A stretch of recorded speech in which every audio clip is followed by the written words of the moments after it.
을 따라잡기 위해 가장 탐내는 기술 가운데 하나입니다. 이 삼성 측에서도 보안에 극도로 신경 썼지만 전에 없던 수법이 동원되면서 허를 찔린 걸로 검찰은 보고 있습니다. 단독 보도 이어서 성민수 기자입니다. 초임계 세정 장비의 가장 큰 특징, 물을 쓰지 않는다는 데 있습니다. 반도체 초기 공정에선 기판인 웨이퍼 표면의 이물질을 제거하는 게 중요하고 보통은 물을 사용해 왔습니다. 극도로 정제한 초순수를 썼는데 단점은 그 물이 회로를 일부 훼손한다는 것이었습니다. 특히 반도체가 미세해질수록 물로 세정하면 더 문제가 됐습니다. 그래서 대안으로 개발된 게 초임계 이산화탄소였습니다. 세정력도 유지하면서 기판 훼손도 줄여져 반도체 공정의 완성도를 끌어올려줬습니다. 삼성전자와 셈에스는 당연히 최고 기밀로 보호하려 했고 개발 인력은 전직을 금지하는 약정까지도 맺은 걸로 알려졌습니다. 이렇게 높은 보안으로 도면 훔치기나 인력 빼가기가 어려워지자 이번에 새로운 수법이 동원된 셈입니다. 부품 협력사들까지 껴서 아예 공정 전체를 통째로 복사하다시피 했습니다. 세정 전후 공정은 파악이 돼야지 그 세정 장비를 사용을 할 거 아니에요. 세정 과정 어느 부분은 이제 넘어간 거. 피의자들은 독자 기술로 동일 장비를 만들었고 그걸 중국 측에 정상 판매한 거라고 주장하고 있습니다. 하지만 검찰은 삼성 반도체 맞춤형으로만 생산되었던 첨단 장비를 독자 기술로 만들어내는 건 불가능하다고 보고 있습니다. 초임계 세정 장비는 지난해 국가 핵심 기술로 지정됐고 D램 메모리와 파운드리 등 최신 공정 전반에 투입되고 있습니다.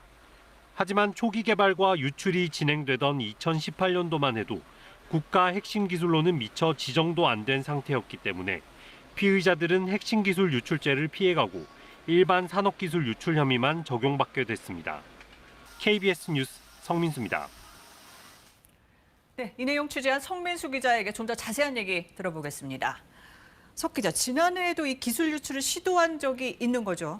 네, 이 업체 앞서도 기술 유출 문제가 불거진 적은 있는데 네. 그때는 도면만 빼돌려진 거였고 그것도 국내 업체로 넘어간 사실까지만 확인이 됐습니다. 네. 하지만 이번엔 다르죠. 장비와 공정 전체가 중국으로 넘어가다시피 했습니다. 네. 시쳇말로 복붙이라는 말이 있는데 말 그대로 복사해서 가져다가 붙여 쓰는 수준으로 빼갔다고 보시면 되겠습니다. 이제 예전에는 주로 인력을 빼가는 수법이 많았는데 이번에 이제 장비가 간 거죠. 네, 그렇습니다. 중국 현지에 별도의 법인을 세우고 거기에 우리 기술과 공정, 장비를 통째로 넘긴 겁니다.